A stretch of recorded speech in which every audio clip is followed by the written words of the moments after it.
कर्नाटक हज भवन में सफर हज के इंतजामात को लेकर काफ़ी कन्फ्यूजन और मालूमात की कमी का आज़मीन हज सामना कर रहे हैं। हज परवाज़ों के शेड्यूल का ऐलान हो चुका है।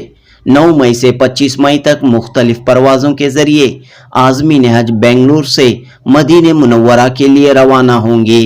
लेकिन कौन से आज़मीन कब रवाना होंगे, सफ़र की क्या तारीख होगी, हज भवन आकर कब रिपोर्ट करना है, कब लगेज जमा करना है, इस सिलसिले में कोई भी मालूमात आज़मीन हज को हासिल नहीं हो रही हैं। जबकि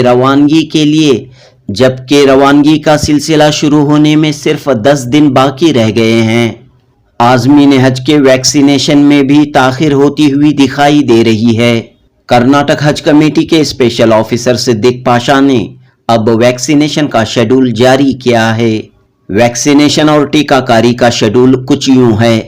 30 अप्रैल को मंगलूर, बेलगाम, चित्रदुर्गा, गुलबर्गा, मंडिया, कोलार, मैसूर में आज़मीन हज को टीके लगाए जाएंगे।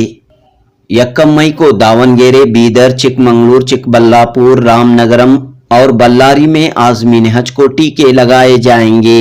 2 मई 2024 को भटकल, शिवमोगा, रायचूर, तुमकुर, हुबली में आज़मीन हज की टीकाकारी होगी। 3 और 4 मई को बेंगलुरु के तमाम आज़मीन हज के लिए बेंगलुरु के हज भवन हेगड़े नगर में टीके लगाए जाएंगे।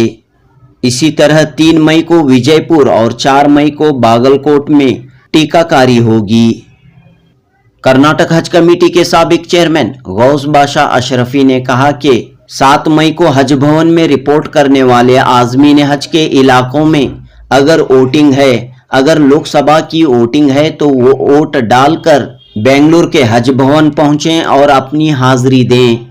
इस सिलसिले में कर्नाटक हज कमेटी के अफसरान 7 मई को हो रहे लोकसभा इंतखाबात को ध्यान में रखते हुए आज़मीन हज की रिपोर्टिंग और रवानगी का शेड्यूल बनाएं। बहरहाल आज़मीन हज ने एक जानिब मालूमात और जानकारी न मिलने की शिकायत की तो दूसरी तरफ बेंगलुरु के हज भवन के बाहर गंदा पानी पिछले कई दिनों से जमा हुआ है।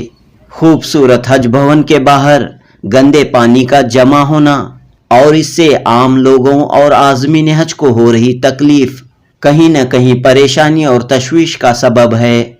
जुनूबी हिंद न्यूज़ रिपोर्ट।